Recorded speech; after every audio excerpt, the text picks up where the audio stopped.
Intellectical Consulting welcomes you to her one-day seminar on the topic. Must Islamic Banks Do It All? Understanding Islamic Mutual Funds for Economic Inclusion as a Gap Filler. Date, 15th June, 2025. Presented by Professor Mustapha Abubakar, co-founder and managing partner at Intellectical Consulting.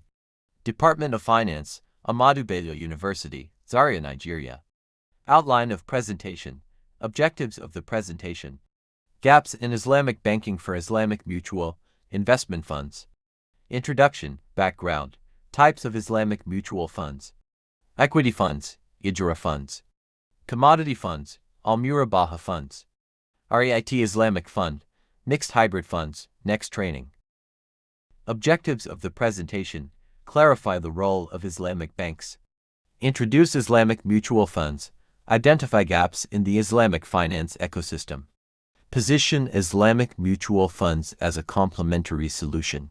Gaps in Islamic banking for Islamic mutual investment funds. Historically, the role of financial intermediation in the Islamic economy is derived from the principle, al-mudarrib yudarrib.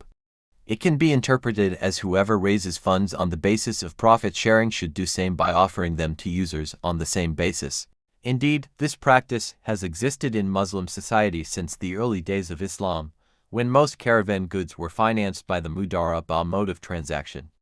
Intermediation is essential in the financing of any economy since it consolidates the efficiency of the savings investment process by eliminating incompatibilities between savers and investors in terms of maturity, funds, and risk. In addition, this function allows economies of scale regarding transaction costs to be realized in the delivery of funds and reduces the risks associated with asymmetric information. Financial intermediation as a concept is not prohibited by Sharia when it respects the Islamic precepts. Thus, we can say that there are points of convergence and divergences between Islamic banks and conventional banks in terms of financial intermediation.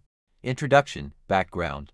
Beside the traditionally dominant institution of Islamic banks in the Islamic finance plane, some other not widely noticed platforms for raising and dispersing funds exist and progress in leaps and bounds across jurisdictions.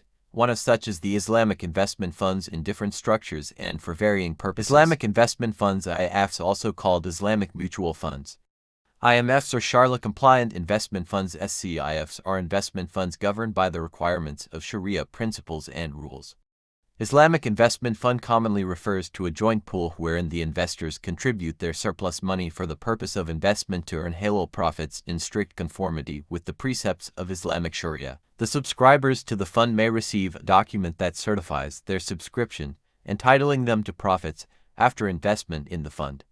These documents may be called certificates, units, shares, or may be given any other name. Their validity in terms of Sharia will require two basic conditions. Instead of a fixed return tied up with their face value, they must carry a pro rata profit actually earned by the fund. Therefore, neither the principal nor a set rate of profit tied up with the principal can be guaranteed. The subscribers must enter into the fund with a clear understanding that the return on their subscription is tied up with the actual profit earned or loss suffered by the fund. If the fund earns huge profits, the return on their subscription will increase proportionally.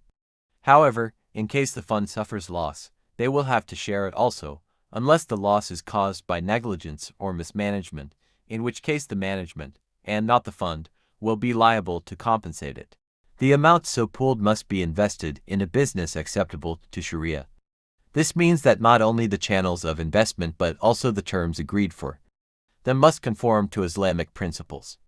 When investing funds, Muslims must take care to follow certain Islamic regulations that are based on the principles of Sharia in order to avoid any elements that are prohibited by Islam. Any fund must follow strict procedures to ensure its success and legal approval. To ensure that things are genuine and to avoid misdirecting funds, various principles must be borne in mind so as to guide investment. Investment must not involve interest or riba. Investment must not be in an ethical or immoral business. Economic reward should be profit or fee-based. Investments must not involve prediction, speculation, uncertainty, or gambling. They must all be based on Islamic teaching. Distinguishing feature of Islamic investment fund. Point 1. Objectives. Islamic investment funds are similar to conventional funds in terms of the common objectives that they share, such as pooled investment, capital preservation, and returns optimization. 2. Areas. The two sets of funds are also similar in the areas of determining clients' financial needs and objectives, financial analysis of investments. 3. Selection of assets and securities. IV investment planning and strategies, and B. Portfolio monitoring and periodic rebalancing. 3. The distinguishing feature between the two types of funds is that IIFs must always comply with Sharia rules and principles in terms of their operations, activities, and investments. Types of Islamic mutual funds, equity funds. In an equity fund, investors' money is invested in shares of joint stock companies. Profits are achieved in two ways, namely capital gains earned on buying and selling the shares, and also from the dividends distributed by the respective companies. It should be noted that the fund portfolio must comprise of Islamically acceptable companies whose primary business is halal. It is prohibited for the Muslim investor to buy or sell shares of companies dealing in haram activities such as gambling, alcohol, pornography, interest, and so on. Visit https://musaffa.com/. Type of funds, equity fund. Companies' businesses and financial practices must conform to Sharia regulations for them to be accepted as legitimate investment avenues. This means that not only should their core business be halal, but the company must not deal in any interest-based activities, i.e. it should neither borrow money on interest nor should it deposit its excess cash in interest-bearing deposits. But evidently such companies are rare, hence the need for certain investment rules. Contemporary Islamic scholars have unanimously concluded that a company will be considered a halal investment when its primary business is halal and lawful, if its debt-to-equity ratio is less than 1:3, if its non-operating interest income is less than 5%, and lastly, if its liquid assets are less than 45% of the total assets. Type of funds, Ujara fund. Ijara literally means leasing or renting. In such a fund, the invested amounts are used to purchase assets such as real estate, motor vehicles, machines, and other equipment for the purpose of leasing them out to their ultimate users. The ownership of assets lies with the fund, but the rentals are charged from the users. These rentals form the source of income for the fund and are distributed pro rata among the subscribers. Each subscriber is given a certificate as proof of their subscription and to ensure their entitlement to the pro rata share in the income. These certificates are called sukuk, a term recognized in traditional Islamic jurisprudence. Since these sukuk represent the pro rata ownership of their holders in the tangible assets of the fund and not the liquid amounts or debts, they are fully negotiable and can be purchased and sold on the secondary market. Anyone who purchases these sukuk replaces the sellers in the pro rata ownership of the relevant assets, and all the rights and obligations of the original subscriber are passed on to him. The price of these sukuk will be determined on the basis of market forces and are normally based on their profitability. It should be noted that contracts of leasing must conform to Sharia principles. Some basic principles are summarized below. Ujara funds. Leased assets must have some usufruct, and rental must be charged only from that point when the usufruct is handed over to the lessee. The leased assets must be of a nature that their halal use is possible. Leased assets must have some usufruct, and rental must be charged only from that point when the usufruct is handed over to the lessee. The leased assets must be of a nature that their halal use is possible. The lessor must undertake all the responsibilities consequent to the ownership of the assets. The rental must be fixed and known to the parties right at the beginning of the contract. In this type of fund, the management should act as an agent of the subscribers and should be paid a fee for his services.